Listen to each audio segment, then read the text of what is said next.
So now that we've talked about defensible space, let's go back to the rooftop.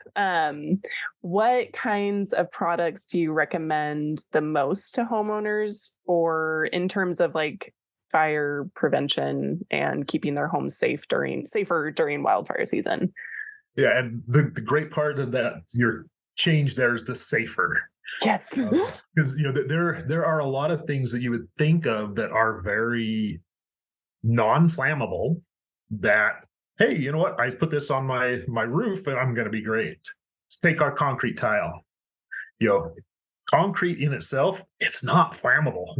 Good luck trying to find any way, a hot enough source that's actually going to ignite concrete.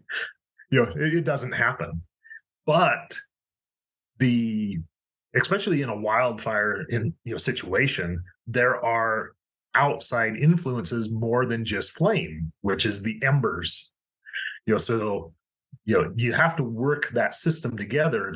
Can I prevent even the smallest little burning ember to get inside underneath a roof system that can then ignite the ignitable stuff?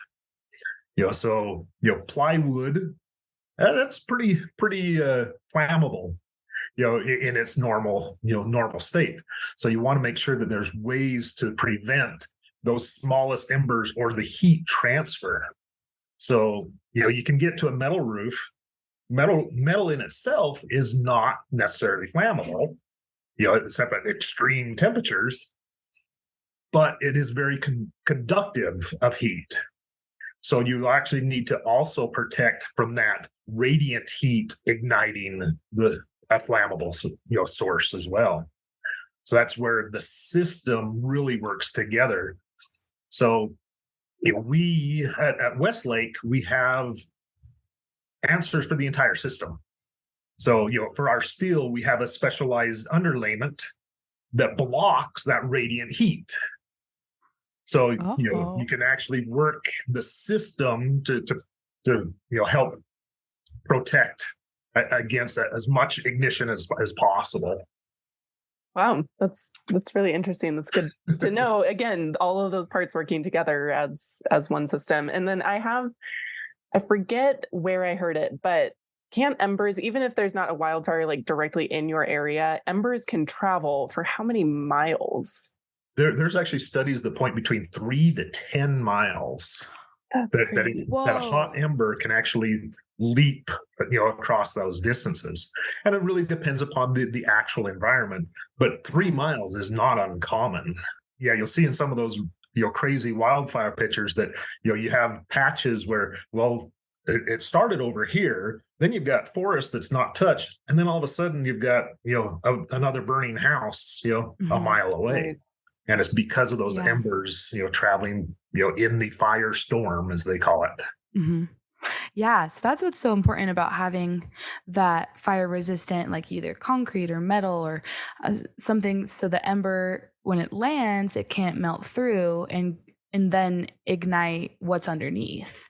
Correct. Or even having a flammable substance as the roof covering can be, a little questionable. Mm-hmm. Yeah. And that's so cool that you said you have that underlayment that goes with metal because it's so conductive. That's interesting. What products do you see contractors using the most in wildfire prone areas? We're really promoting, and hopefully it's being more and more widely accepted, of that entire system. Cool. So when it comes down to the Westlake, it's talk about our stone coated steel. So, again, we follow the steel, it's non-combustible, but we have an underlayment that we call Solar Skin Blue. And that is actually a radiant barrier and an insulating blanket. So it, within the system, we're preventing that heat from transferring to the combustible materials.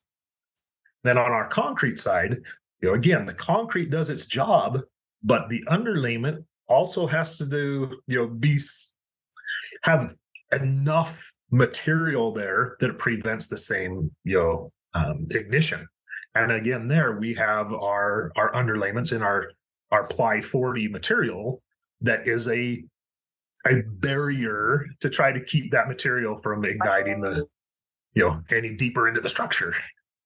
So what warranties does Westlake provide on, some of your products that you've mentioned? Well, we make the statement about our fire resistance. So on our stone-coated steel, that's actually built right into our warranty, that we talk about it being non-combustible.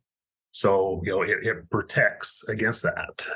So the warranties themselves do make the statements that, when installed as the system we direct, that has been tested, that has been, through those, the class A, testing standard.